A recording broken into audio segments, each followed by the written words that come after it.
first. Okay, great. First of all, congratulations. Now you are in the third semester or the final semester of the MBA with KLMU. KLMU has been renamed as UNITA University College. Yeah. So later on, your transcript all will be written as UNITA, no more KLMU. Right? So do you notice that? Sedar tak? Yes, sir. Okay, very good. So it gives a good brand, I would say. Yeah, for me, it's a good brand because UNITA has been long established in Malaysia, and a little bit on the background, UNITA has bought KLMU through their holding companies. So right now, KLMU is actually being owned now by UNITA Group. That's why they changed the name to UNITA University College. Right? Okay. So later on, your convocation, everything, your score, transcript, semua would be on UNITA. So that's why our administrator already asked you to change your what do you call that? Your email to UNITA's email. Okay. So this will be your first class for your final semester. That runs from May to September. I believe that you are taking 3 subjects, which is the applied business project, lagi strategic management, and what is the other one? What is satu? Anybody can remember? Takkan subjek sendiri tak tahu.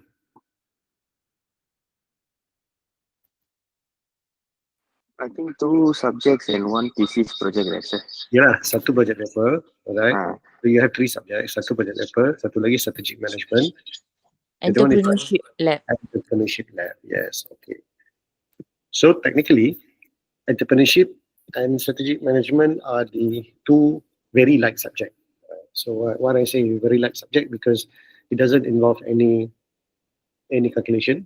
Yeah, I just answer those. You can answer those questions, assignments via what you call that, observations. That means you know what is marketing, you know what is management, you know what is entrepreneurship. Right? So it's quite an easy subject. Right? So that's why they put it at the very last semester together with your project paper, and they have also divided your project paper. Yeah, they call it as an applied business project, right? So they have been divided into 2. So you've taken some of it in the second semester, and the other part will be your last semester. Okay, right now, Assalamualaikum, Teng Amirul. Sihat? Alright, so right now, Salam, Prof. Alhamdulillah. Alright, cantik. Alright, so right now, I believe that all of you have already written your chapter 1 to chapter 3. Betul tak? Right? Yes, Prof. Okay, good. Alright, listen carefully. Tak nak buat mistake nanti. Because ada mistake lah sebelum ni. Alright, then it will cost you a lot of time. And I'm afraid that you will not be able to complete the assignments ataupun the thesis on time. I'm not worried about the other 2 subjects, the strategic management and the entrepreneurship, because as I said, that these subjects are very light and it's quite easy for you to understand and also to answer the assignments as well as the final exam. But thesis is quite complicated because there will be a lot more process for you to do. Right? So now you have completed your chapter 1, chapter 2, chapter 3. That means your introduction, your literature review, as well as your research methodology. Settled. Right. So in this particular semester, May ni, what you need to do is you will only focus on your chapter 4 and chapter 5. Okay? According to the guidelines, I believe that you also have the guidelines, the thesis guidelines from the university. You are required to only do 5 chapters. Okay, some universities they are 6. Okay, some universities they got 5, but all are all about the same, right? So chapter 4 is your what we call as the data collection and analysis. Right. So remember your research methodology. Ingat tak research methodology lagi? Ingat, Prof. Okay. So your research methodology. So you have written down in your research methodology whether you want to do it in quantitative mode ataupun qualitative method. Betul? Or you want to do it in mixed mode. Dua-dua ada. Qualitative ada, quantitative ada. Betul? So you just follow whatever that you have written in your research methodology chapter. Let's say lah, okay, let's say masa you buat chapter 1, chapter 2, chapter 3 tu, masa you draft out all the research methodology, everything, you haven't gone down to the, what we call as the ground yet. You haven't touched with the environment, you haven't talked to anybody except your supervisor maybe, so you haven't really go down and do your, let's say you have questionnaire, yeah? You haven't go down to test out your questionnaires and everything. Then suddenly, in this semester, when you want to do your chapter 4, you have gone through a different environment. Let's say, for example, when you did your research methodology or your first 3 chapters, yeah, you were in office. Let's say you were in the office assignment. So that means you are having a very comfortable office work. That means you have a lot of time. It's only 9 to 5 kind of thing. Yeah, weekend is free, so you can concentrate on your thesis writing and everything. Alright. Then suddenly this semester, this semester you have been tasked to do outstation job for 3-4 months. Okay, this happened. Alright, and then you don't have time suddenly because you need to be on the ground. You need to go and visit your sites and everything. Then you found out that you will not be able to distribute your questionnaires, and you will not be able, let's say, if your research methodology said, okay, one of the method is via interview session, for example, yeah, you cannot do all these things. Okay, so now you want to change. You want to change your method of data collection, okay, by only probably secondary data. Okay, so now I'm assuming that you know already by now what is primary data and what is secondary data. Betul? Yes, Prof. Yeah. So we better make this session two-way communication. If not, nanti you are having a lot of problems because this is very important. If you don't submit your thesis, that means you will not be graduate. Dia bukan macam assignment. Assignment is very easy. Maybe one day you do settle everything, right? Okay, tapi or else orang kata worst case scenario pun for your assignment, you just take your friend's assignment, you change to your name and then you submit. That is also acceptable. Okay, although it's wrong ethically, and we can also find out, but technically you can do that. Okay, tapi in thesis you cannot do that because you cannot simply take your friend's thesis and then change to your name and then you submit, because you need to run a Turnitin report. Turnitin report is plagiarism report. Right? So when you run your plagiarism report, we can detect that these assignments or this thesis has been written by somebody else and already being submitted. So we're gonna ask you to rewrite, or the university will just fail you for this subject and repeat the subject in the next semester. Okay, so that is the consequences. So that's why it's very important for you to understand about the whole scenario of these things. Right. So let's say now you want to change your methodology, okay, from primary data to secondary data. Okay. So what you need to do is you can change, right? Boleh tukar, bukan tak boleh tukar, but then you have to change as well in your research methodology, the chapter 3. Although you have submitted, betul, you dah submit everything, dah dapat markah, semua dah dapat dah. Alright, fine. That one is good enough already.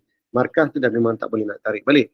Okay, but then when you are in the final stage or the final 2 chapters, 4 and 5, and suddenly you want to change your methodology, you need to rewrite again or you need to change your methodology.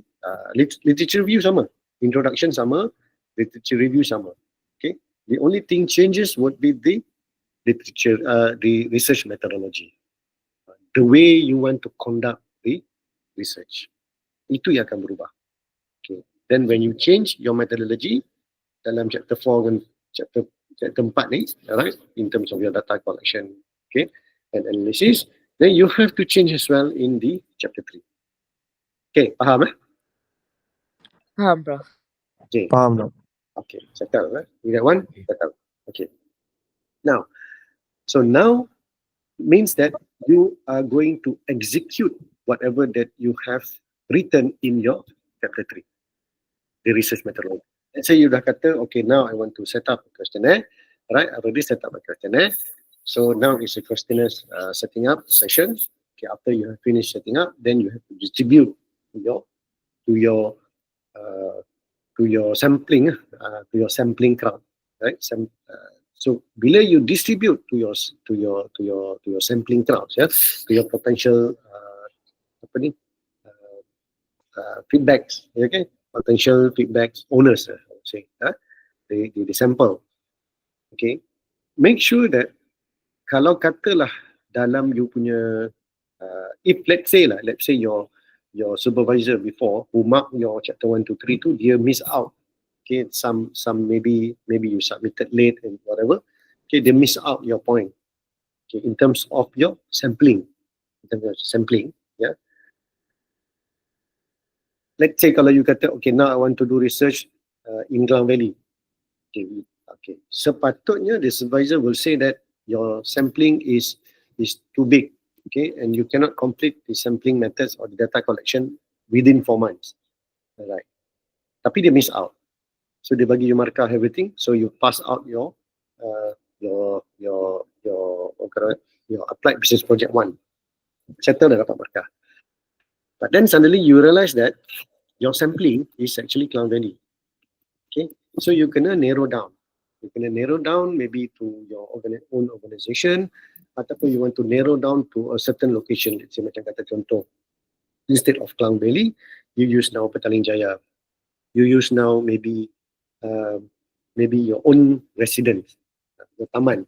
Okay, let's say Taman Subang Jaya contoh. Okay, so you will narrow down those things. Ataupun if you are studying about the industry, you will only go to Subang Industrial Area contoh. Alright, so that would be the scaling down of your sampling. Kenapa kita scale down? Sebab kita takut you tak cukup masa. Unless you are doing secondary data. Secondary data tak ada issue because you already got the data and now you can start doing your analysis. Okay, but if you are doing a primary data, alright, then you need to do a data collection. So bila you buat data collection, you must make sure that your sampling tu adalah sampel yang you boleh collect within time. Normally kita akan bagi kalau 4 bulan punya semester, right? Macam kita ni 4 bulan lah, satu semester 4 bulan. Alright, so 4 bulan punya semester, you can only give about 2 weeks only for your data collection. 2 minggu je. So after you dah set up, so that means within this 1 week, you finish out setting up your questionnaires, alright, and then you dah buat you dah distribute all these questionnaires for about 2 weeks. So you must make sure that within these 2 weeks you dah dapat you punya all the data, and after that you need to do a data analysis. So selepas data analysis tu, then you will have your chapter 5, which is the conclusion. Conclusion bukan satu paragraf satu paragraf conclusion ni satu paragraf aja. Okay, because chapter 5 is only concentrating on the data collection methods, data collection, the questionnaires, everything, macam mana you buat analysis and all that. Okay, then you have all the analysis, the ratios, semua dah dapat dah. Alright, then masuk ke chapter 5 is conclusion. So you need to recall back all your chapter 1, chapter 2, chapter 3, chapter 4. Okay, you kena relate balik dengan all your problem statement. Remember, we have a problem statement. Yeah.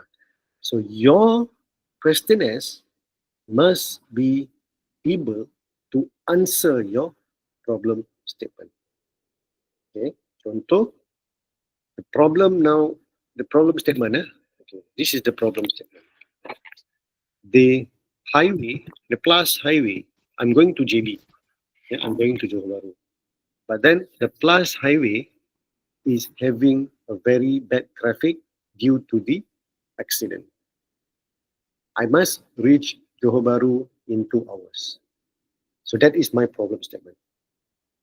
So when you come out with your data sampling, the data collection and everything, then you will do your analysis. So your analysis and your conclusion must be able to give answer to your problem of going to Johor Bahru with plus highway accident. Okay. So mana kata you kena tahu, you kena bagi, okay, now we have 3 alternative routes, right? Sama ada jalan lama, so you give jalan lama punya alternative. Okay, kalau jalan lama dia akan mengambil masa selama 5 jam setengah, bla bla bla bla bla. But then we have this kata apa, road. But then the safety, the condition of the road, and you are unsure as well about the traffic because as you know that the plus highway already congested. Most of the people will also being diverted to the federal road. Okay. So probably there will be a congestion as well. All right. Second alternative is using train. Third alternative is using airplane. Yeah, airplane. So by air, and by if using by air, they can have to catch up the ticket, the flight ticket and everything, but could cost you more. Yeah, but then it depend on your what do you call that, your purpose to be in JB. If it is very important and you will not really look at the money that you need to spend to be in JB by in 4 or 5 hours. So at the end of the day, you will just give one answer. So based on the alternative and everything, right? So the best choice or the best alternative now is going to JB with this condition via airplane.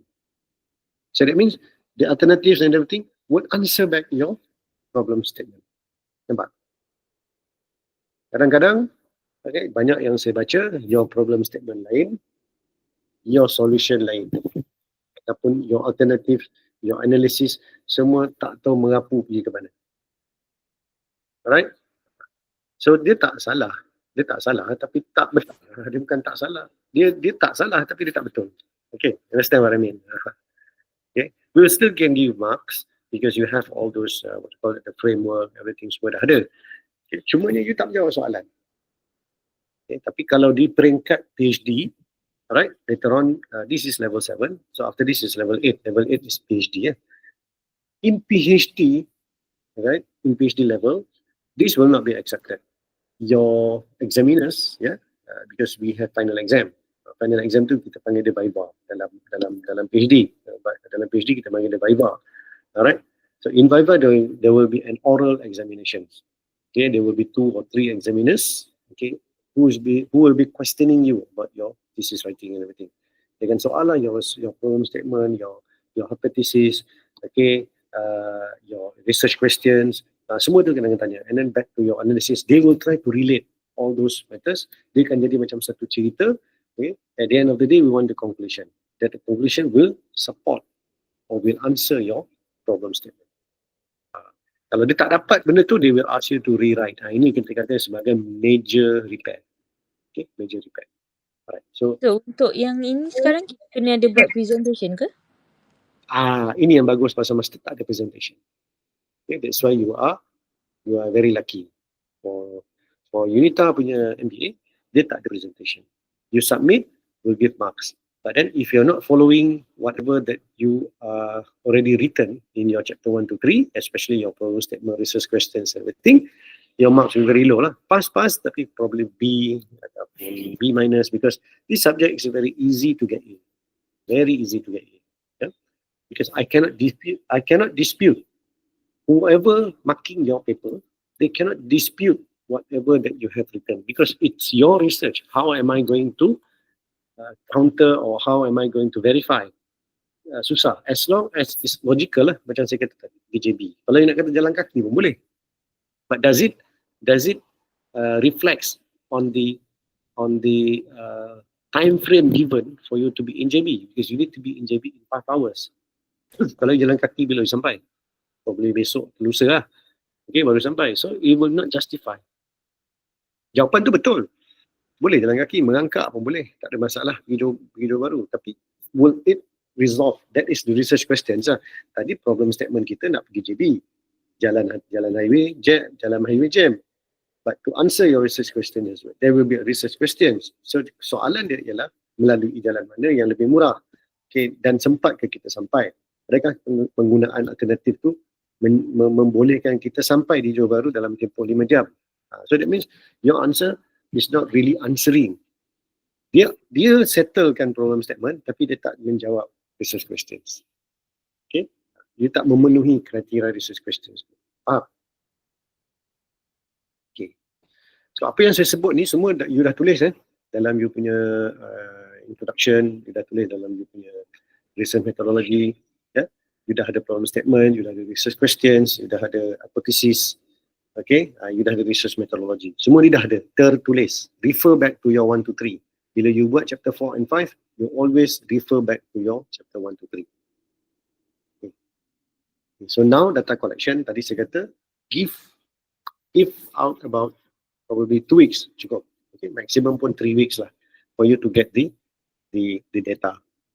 So once you have the data, then you start do analysis. You nak pakai SPSS ke, you nak kira sendiri pakai Excel ke, you do whatever methods you want to do.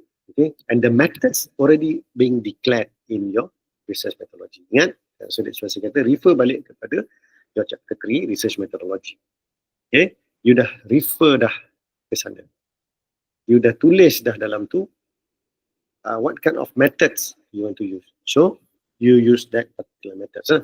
Alright. So let's say now you use, Ada question, sorry no, So no. contohnya kalau macam yang chapter 1 to 3 bila kita buat tu, kita ada letak mix method kualitatif dengan kuantitatif example Ya. Tapi kalau macam sekarang I nak tukar satu method je, boleh kan? Boleh. Macam saya kata tadi, okay, dulu you declare mixed mode.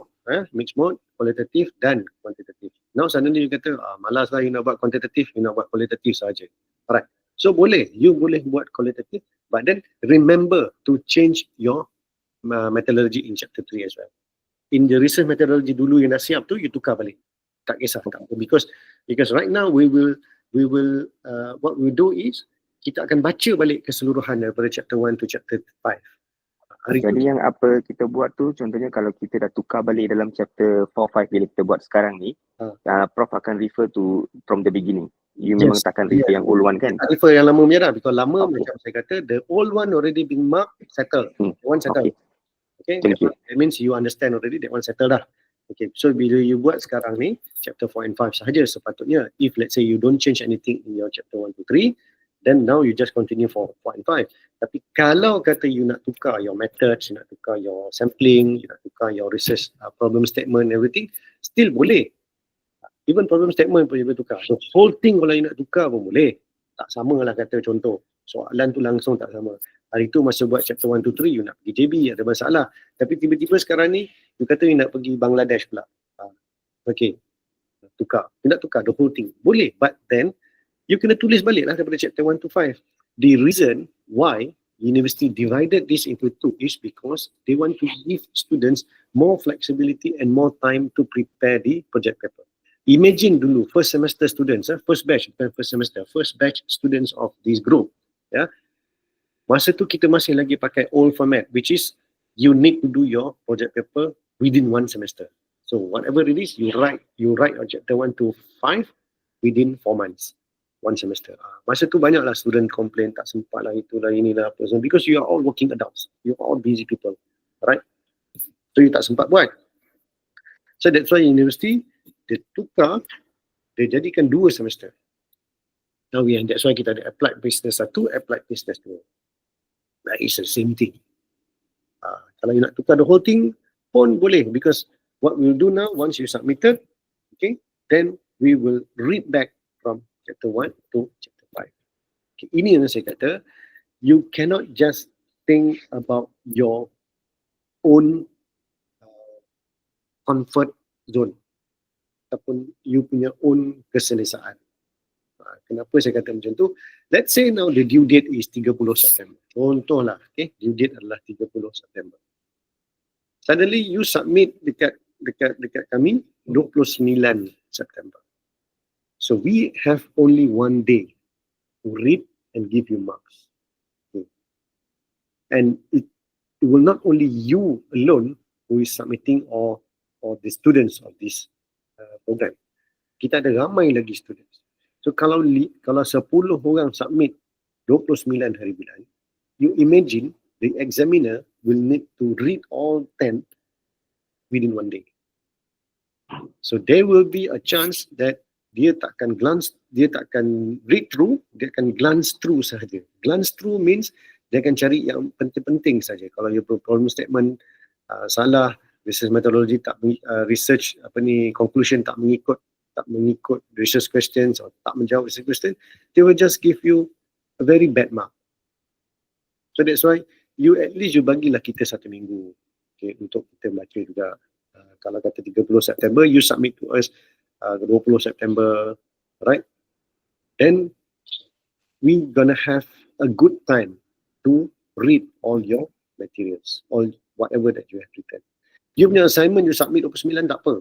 Kalau due date 30, you punya assignment yang strategic management dengan entrepreneurship tu tadi you submit 29 di bulan 28, it's okay because dia ada berapa muka surat saja yang kita nak kena baca. Dan dia tak nak menjawab soalan mana-mana, dia cuma jawab satu soalan je daripada soalan tugasan tu. Okay? Tapi kalau thesis ni, project paper ni, we need to know the background of the story.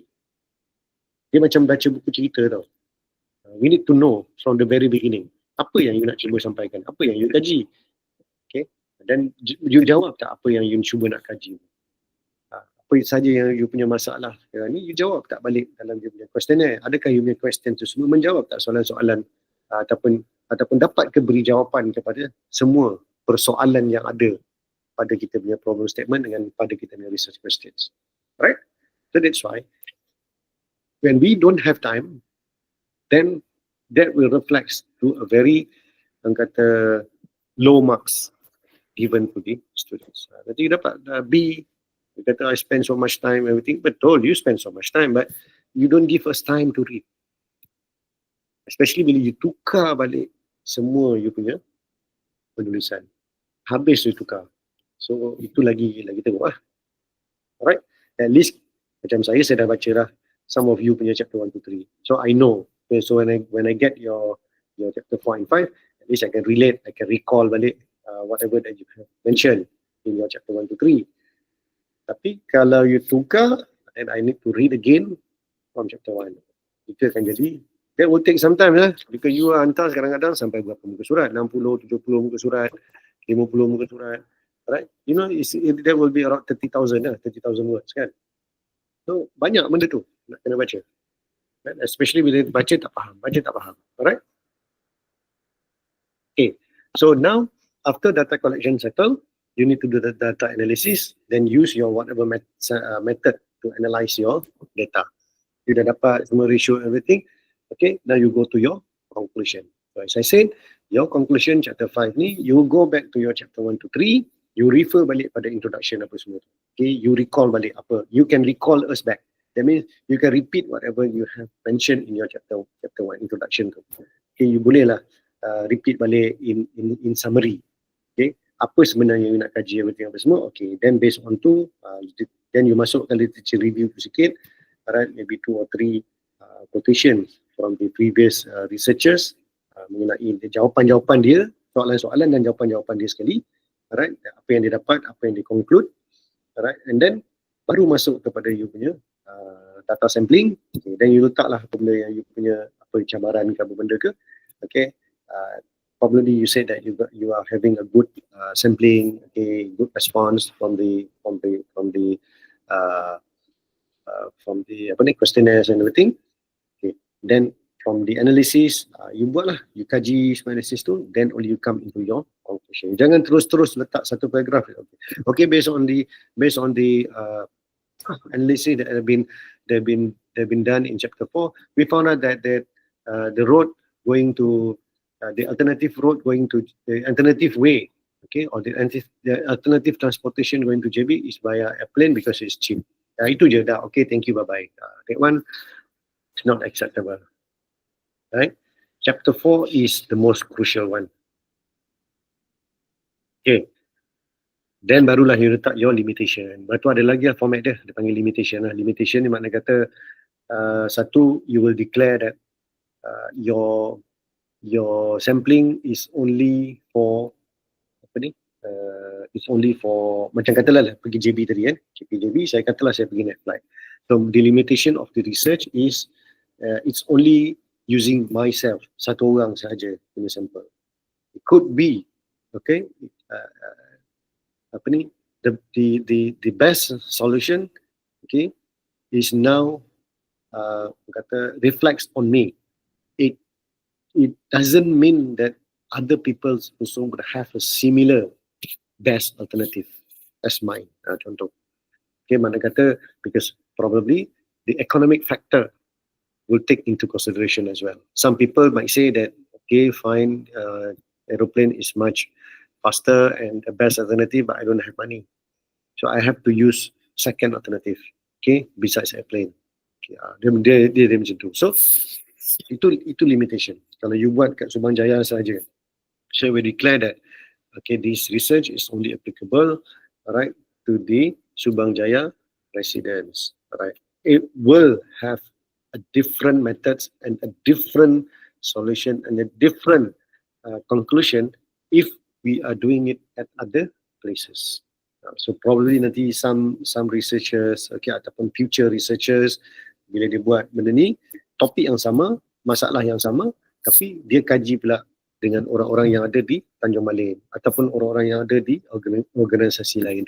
If let's say you are studying on your own organisation, ABC company, alright, and somebody else in future dia nak buat topik yang sama, AI implementation in the in increasing profit for the organization, for example. Tapi your case study is only for your own organization. Okay.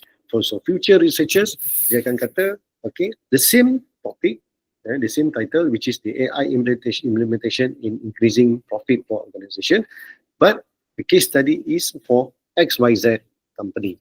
So dia akan guna introduction yang sama, dia akan guna literature review yang hampir sama, methodology pun dia mungkin guna benda yang sama, cuma dia punya beza adalah pada data collection and data analysis. Itu saja. Ini yang kita panggil dalam dunia research, kita panggil sebagai recycle thesis. Recycle thesis bukan kita makna kita tiru orang punya, tapi somebody else already done it, but at their environment. Somebody doing it in Australia. Right now we want to do it in Malaysia environment. Boleh. Okay. So you do your sampling using Malaysian data, not Australian data. So itu conclusion, and then you put all the references, everything, and after you have completed everything, okay, you run your proofread.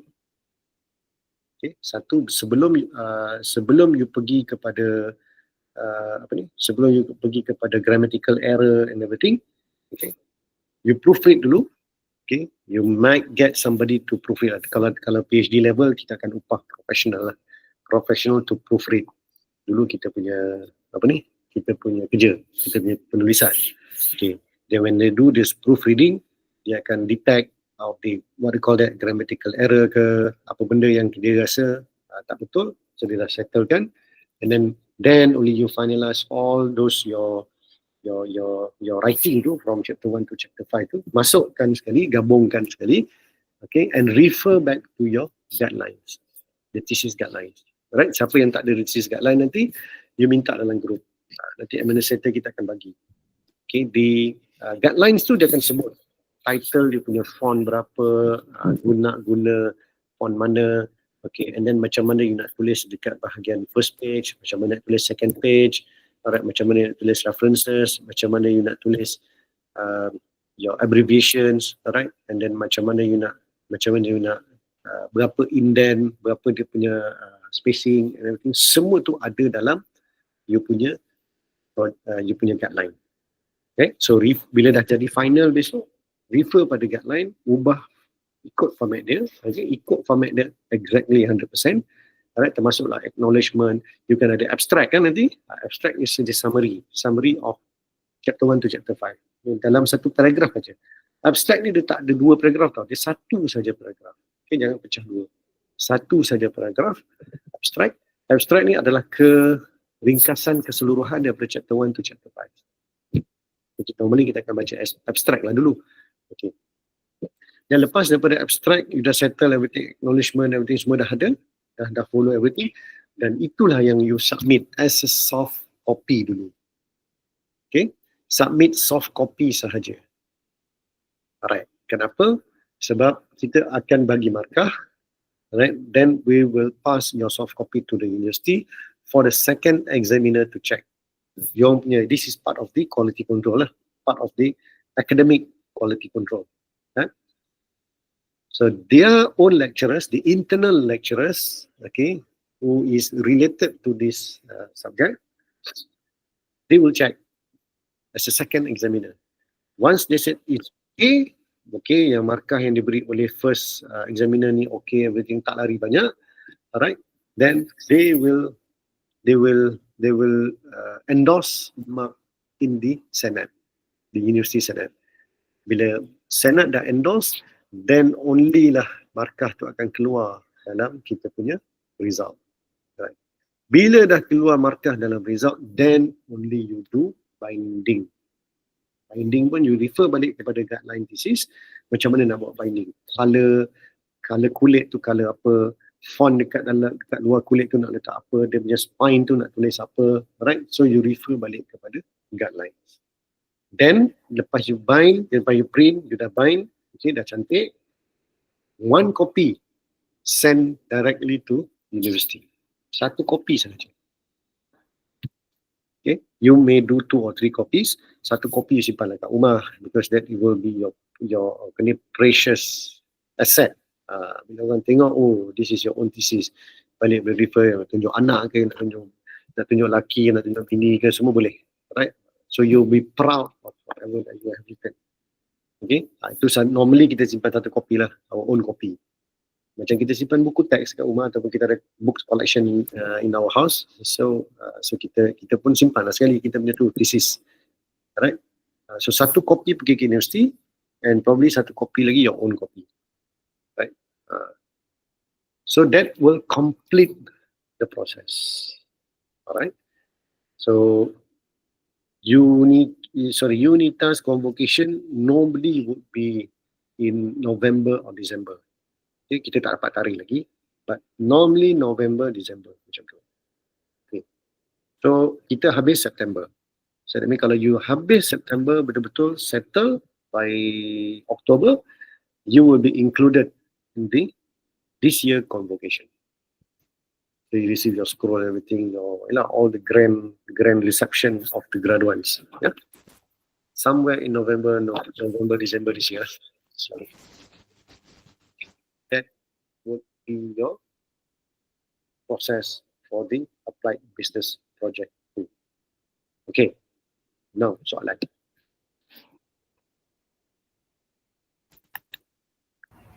Prof. Prof, untuk binding tu, berapa lama actually universiti akan request untuk kita bind? Actually kita selepas hantar soft copy tu. Contoh macam Prof cakap tadi, deadline dia 30 September kan, itu hantar soft copy. Bukan, seminggu sebelum tu ataupun 10 hari sebelum tu, 20. Deadline dia 30. So dah, berapa lama kita nak bind tu? Itu soalan saya, Prof. Terima kasih. Okay, binding ni tak ada deadline. Selepas kita dapat markah, that means we are good already. Kita dah boleh grade lah kalau dapat markah tu. Okay, so universiti akan request satu kopi untuk dia simpan. Selagi dia tak dapat, selagi tu dia kejar. Dia tak ada deadline lah. So dia tak akan ubah kita punya markah, dia tak akan ganggu kita punya convocation. Tapi hidup kami dan hidup student yang akan terganggu. Sebab dia akan kejar selalu. Dia akan kejar lah bila nak submit. Because they need that, especially kalau kata MQA nak datang. Tapi setakat ni tak ada lagi lah. MQA tak adalah bagi tarikh bila nak datang buat pematuhan everything. Bila MQA datang, panel audit MQA datang, so dia tak tengok lah, okay, Nik Amirul dah lulus kan, okay, dia dah lulus bulan 9 hari tu, okay, now katalah sekarang dia datang bulan 1, boleh tak kami nak tengok thesis dia? Dia saja je nak tengok simpanan universiti ada ke tidak. So selalunya universiti akan kejar apabila MQA ni nak datang, tapi dia takkan tunggu last minute lah. Dia cuma akan check dia, ni Amirul ni ada tak? Ada. Okay, semua ni ada. Yang mana tak ada boleh kejar. Tapi kalau boleh kita dah set awal-awal, itu cantik lah. Once kita dah dapat aja punya markah tu, dah dapat markah dalam kita punya portal, then we can quickly do our binding process. Boleh? Okay, faham. Terima kasih. Okay, Syariful Israf.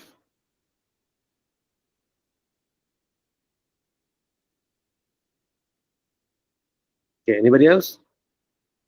Okay, So Syariful. macam contoh like kita dah siap awal kan, can we like send it to you first so that you can help to check untuk plagiarism punya percentage? Sebab biasa kalau kita check dekat online, it's not really Macam ni, macam ni Okay, macam ni tau. Nak check plagiarism ni dia ada trick. Dia ada trick. Kalau you check masuk dekat dalam kita punya Unita punya online portal, yeah, means your LMS lah. Your LMS ada plagiarism checker. Okay. Tapi kalau you masuk dekat dalam tu, okay, and then you buat, let's say lah you dapat result 49%, which is higher. So kita punya plagiarism check is below 25. Make sure it is below 25%. Okay. So let's say lah kata you dapat 49%. And then you check through Unita punya ataupun your own LMS lah, Unita punya LMS. Okay. Then you're gonna have problem later on because record dah simpan dalam tu sebagai 49. Let's say you pakai Turnitin, right? Let's say you pakai Turnitin. And then dapat 49. So my advice is kalau you nak check, okay, you go and check other applications, bukan Turnitin, tapi di luar portal, di luar ni, you Google aja banyak ada, right? Macam-macam jenis ada. So more or less result dia akan jadi sama. More or less lah. Kalau ada lari pun lari 2-3% aja, tak banyak. Okay. So you pakai luar. Kalau macam saya akan check menggunakan menggunakan Unita punya. So bila kita pakai saja Unita punya, that means your record is already there. Kalau dia 49%, you nak turunkan balik nanti susah. Okay, Prof. Faham. Thank you. Check dekat luar dulu. Okay, tapi sebelum you check your plagiarism ni, okay, you keluarkan dulu you keluarkan dulu your references, you keluarkan dulu your your title, everything semua you keluarkan. You tinggalkan body of knowledge sahaja. Chapter 1 dan chapter 5 sahaja. References tak payah masuk. Okay, table of content ni semua tak payah masuk. Right, acknowledgement, everything semua jangan masuk. Make sure chapter 1 to 5 sahaja. Because kalau you masuk references, surely dia akan detect as plagiarism. Okay, Prof. Okay. Ingat benda tu? Because ramai yang dah terlebih 30. Tapi bila kita check balik, rupanya dia masukkan references sekali everything. Bolehlah justify tapi tak cantik lah report tu. Okay, Syariful Israf.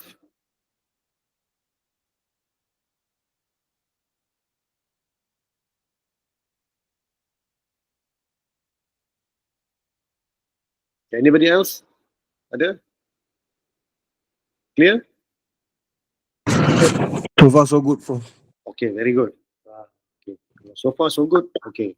Hopefully until the end of semester also so far so good. Alright?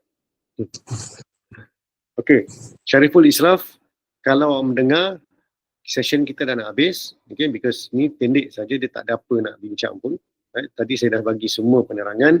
Alright, so this is a recording session. Okay, so after this, the administrator will upload this recorded version in the Padlet. Okay? Padlet. Link dia tu. So you can refer back to the recorded version. Kalau ada apa-apa soalan, anybody, you can always personal WhatsApp me. Okay?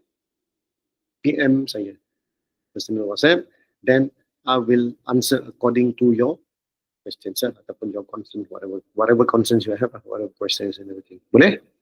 Boleh, Prof. Thank you. Boleh, Prof. Thank you. Okay. So now you may go back to your writing table and start doing your research and start writing. Okay? So I'll nanti ada kelas you refer, saya tak ingat jadual kelas. Okay, tak apa. Saya rasa saya akan jumpa lagi sekali untuk satu kelas. Alright. So anyway, alright. So happy weekend. Enjoy your weekend and you still have a lot of time until September. Nanti kita akan bagi tahu lah bila last day September tu, because saya pun lupa, bukan tak ada, dah ada tapi lupa bila tarikh exam untuk September. Hafiz kalau tak silap pertengahan September kot. So you still have a lot of time, alright? But at least pun satu muka surat you dah buat, you dah tulis lah setiap hari. Then you can catch up, and then you can write a good thesis. Alright, so everybody, thank you so much. Enjoy your weekend, and see you in the next subjects. Alright, so Thank you, bro. Assalamualaikum. Thank you, Prof. Thank you so much. Assalamualaikum. Thank you, Prof.